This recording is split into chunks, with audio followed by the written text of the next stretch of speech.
sasakyan lang ako. Lisensya mo. Hindi ko wala ko sa barangay ito. Lisensya mo nga.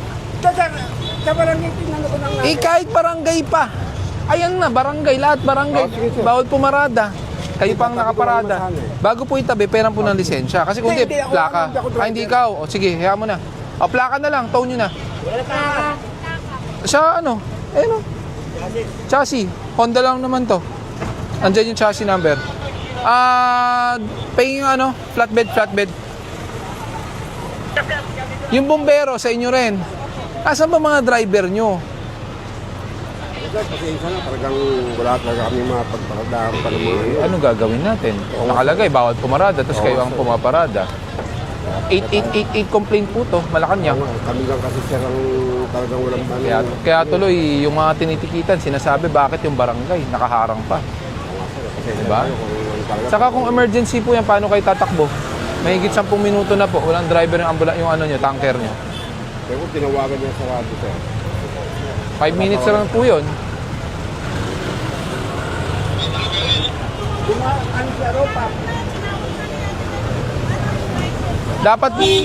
Dapat po ang driver ng tanker, nandyan lagi. Kasi pag may sunog, paano po re-responde yan? Less than 5 minutes, dapat tumatakbo na po yan.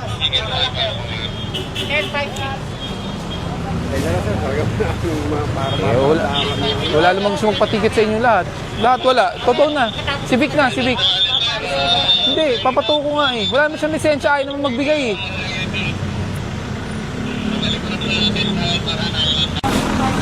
Boss, sabi ko sa'yo, magbigay ka ng lisensya kanina para titikitan lisensya. Ayaw nyo naman. Hindi kasi ako yung driver dito. Kaya nga, kung hindi po kayo yung driver, hindi naman natin pwedeng paalisin niya without you presenting your license to be issued the ticket. Naintindihan ko kayo, sir. Ang problema nga, wala yung driver natin. So, matotoo po yan.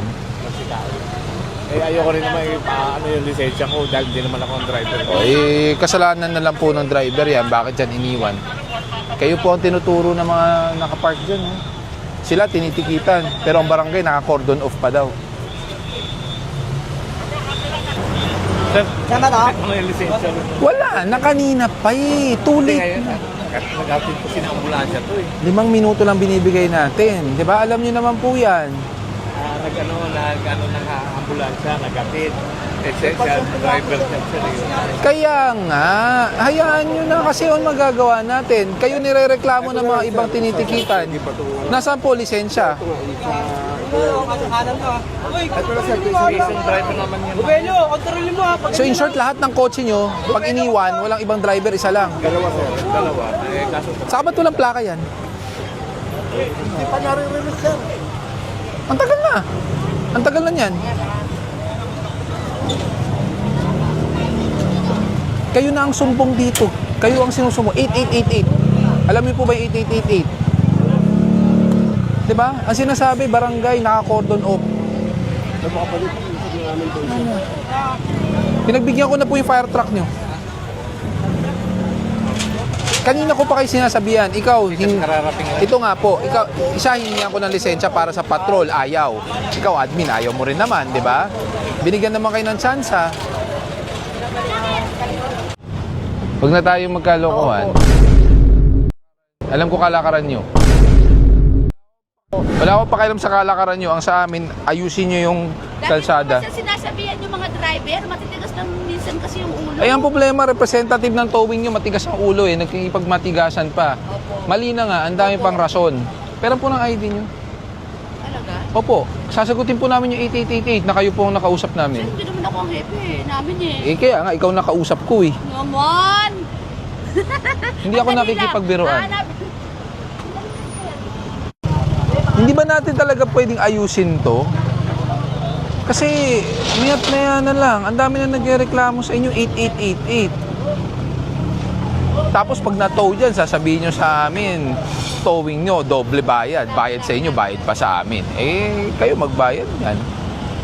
Sir, ito naman kasi, kakarating lang kayo, mag-operate kasi. Ito yung iba. Ito yung dalawa na. Yung nandun sa Ay, iba po yung sa ito kasi talaga import naman po. Ito kararating lang. Hindi, yung mga nandun sa impound nyo rin eh. Lahat yun. Isa? Ano like? Isa Oo. isa? Dami nun, hindi Kasi isa-isa. po pinalinis nila rito dahil naglagay sila ng ano. nag-ano sila na Yan yung semento. nabubuhos. Pag nabubuhos po sila, Pinalinis pinapatanggal namin. talaga lahat sa amin. paano po ito mga to? Nililipat po namin pag tapos sila magbuhos. Baka pwede po sir, ngayon lang. Again? Hindi po, sige na sir. Ngayon lang ulit? Opo. Ulit? Opo sir, pasensya. Pang ilang beses na? Teka, pakihalungkat nyo nga yung 8888 dito sa Jokno. Pasensya na sir. Kasi talaga nagbubuhos po dito eh. Itong building po na ito pag nagbuhos, automatic lahat po Sinasabihan kami. Hindi, Pero binabalik wala tayong pakialam sa nagbubuhos dyan. Ang Opo, sa pero akin, binabalik din po yung, namin. yung mga ini-impound nyo. Eh, sir, ngayon lang kasi nagkaroon ng operation na araw. Hindi taga rito ko, araw-araw ko dumadaan, araw-araw kayong may harang dito, Pero tuling. sir, ngayon lang, promise. Hindi po ngayon lang. Hindi, ngayon nga po. Last na. Last na.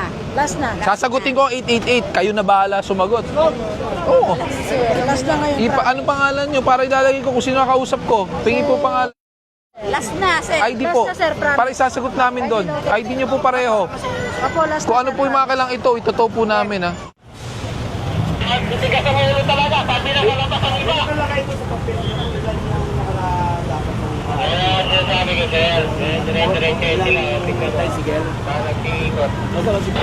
Nasaan ba yung presidente po ng TODA? Okay. Allowed po kayo mag-operate within barangay. Pero ang tanong po, yung terminal po. Terminal permit. Kasi kasi po ang nakasaad lang po dito, permit to operate.